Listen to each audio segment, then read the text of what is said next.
बिस्मिल्लाहिर्रहमानिर्रहीम। अस्सलाम वालेकुम नाजरीन, मैं हूं मोहम्मद अदनान। आज 26 मार्च 2026 है, जुमेरात का दिन है। पाकिस्तान में अहम डेवलपमेंट के हवाले से बात हो रही है मीडिया के ऊपर। वो अहम डेवलपमेंट है कासिम खान, इमरान खान के बेटे, जो अक़वाम मुत्तहिदा में न्यूयॉर्क में जुल्फ़ी बुखारी के साथ उनकी अपीयरेंस हुई है और उन्होंने यूएनए में ह्यूमन राइट्स की कौंसिल के सामने अपने जो प्रेजेंटेशन है वो रखी है, अपना जो ख्यालात हैं, अपने जो ज़हार है वो बयान किया है।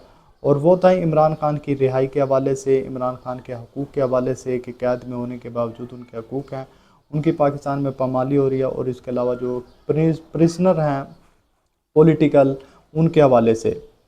अच्छा, ये अब इस सारी चीज़ में जो मुश्किलात है उसके बारे में बात करेंगे और उनकी इसकी अहमियत के बारे में बात करेंगे और उनको ये ज़रूरत क्यों पेश आई इस हवाले से बात करेंगे।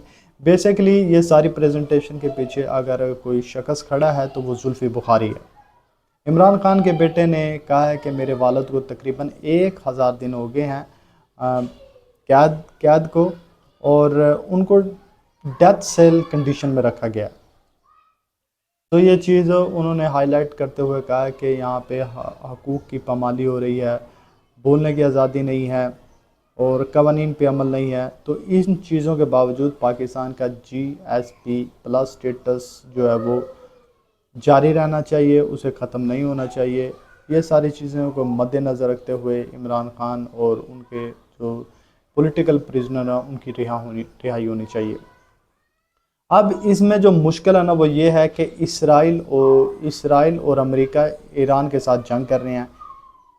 इन दिनों में तो इमरान खान के साथ कोई इस तरह की वो जो है पाकिस्तानी हुकूमत या ताकतवर हल्के कोई कंसेशन नहीं करेंगे, क्योंकि इसराइली लॉबिंग अमेरिका को इस तरह की कोई भी एक्टिविटी नहीं करने देगी। तो ये तो अब जारी रहेगा इसी तरह। जंग के बाद कुछ थोड़ा बहुत माहौल बदलेगा। तो पाकिस्तान में जो ताकतवर हल्के हैं ना वो GSP+ स्टेटस को बचाने के लिए पाकिस्तान में इमरान खान के लिए थोड़ा सा नॉर्मलाइज माहौल कर सकते हैं, मुलाकात करवा सकते हैं, बातचीत करवा सकते हैं, थोड़ा इलाज में कहेंगे कि ठीक है जी हम अपने तौर पे बेहतर करवा रहे हैं।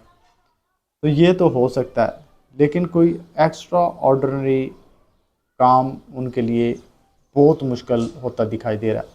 अब देखते हैं आने वाले दिनों में क्या होगा। इसके साथ मुझे दीजिए इजाज़त। अपना ढेर सारा ख्याल रखें। इस चैनल का भी। अल्लाह हाफ़िज़।